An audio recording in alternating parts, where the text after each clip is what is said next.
Hello, and welcome back to another car conversation. Listen, I have some information to share with you, and then I'll let you know where I'm going with this, okay? So I'm going to read for a moment because I want to make sure that I'm getting the information that correct. I want to make sure I'm getting all the facts.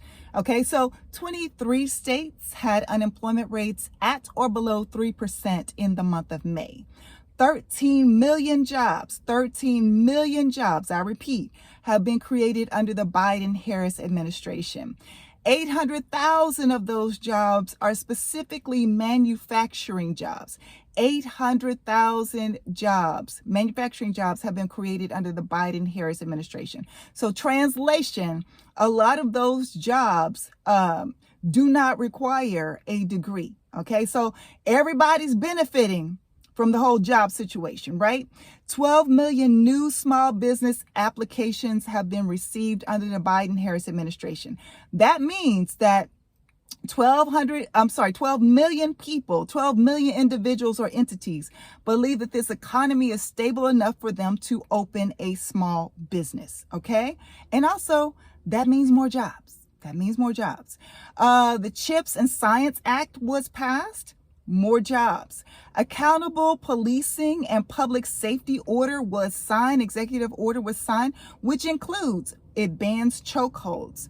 It restricted no-knock warrants.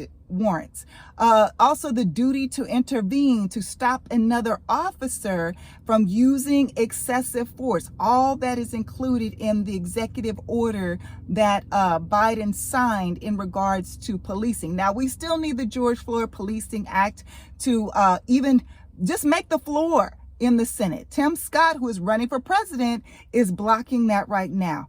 So we still need to push for that to be passed by Congress. Under the Biden-Harris administration, they extended mental health care access. They protected Social Security. If you were paying attention here recently, Republicans were trying to get rid of Social Security by trying to, or some feeble attempt to hold the economy hostage, which I have my own thoughts on that, but that's a video for another day. Under the Biden-Harris administration, there's a cap on insulin at $35 a month for anybody that's on Medicare. Yearly cap on prescription costs for elderly. I believe that one is going to take effect, I want to say in January, but maybe it already has. Correct me if I'm wrong.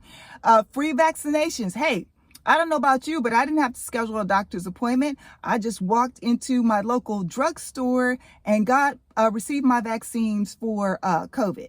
So no appointment and no cost. All right. But some of y'all want to talk about socialism. You took advantage of that, but you want to down socialism. But that's, again, another video for another day. But under the Biden-Harris administration, if you wanted to, you were able to get vaccinated for free. High-speed internets. Those individuals that were in rural areas that did not have internet access during COVID, you got it, right? Infrastructure bill passed. You got the towers for the high-speed internet. You got roads and bridges repaired. You got rusted pipes are being repaired that was, contaminating water all across this country. That was included in the infrastructure bill. Under the Biden-Harris administration, it strengthened economic opportunity for military and veteran spouses, improved support for victims of families, survivors that have been impacted in communities. That's tied to that gun violence order. I'm skipping around here a little bit because I'm trying to get as much in as possible. Remember those stimulus checks that you enjoyed? I know many of you enjoyed those. Some of y'all came up on those stimulus checks and you never even had to leave your house. Rent moratoriums were in effect to make sure that people were not kicked out on the street during COVID. PPP loans, if you had a small business, your small business probably survived because of those loans. Increased unemployment payments, increased funds for food for families that were receiving assistance in that area. $84 billion dedicated to clean energy. What else have I forgotten here? The point I'm trying to make here All of that happened under the Biden-Harris administration. And how did Biden and Harris get in office? How were they elected to office? The black vote.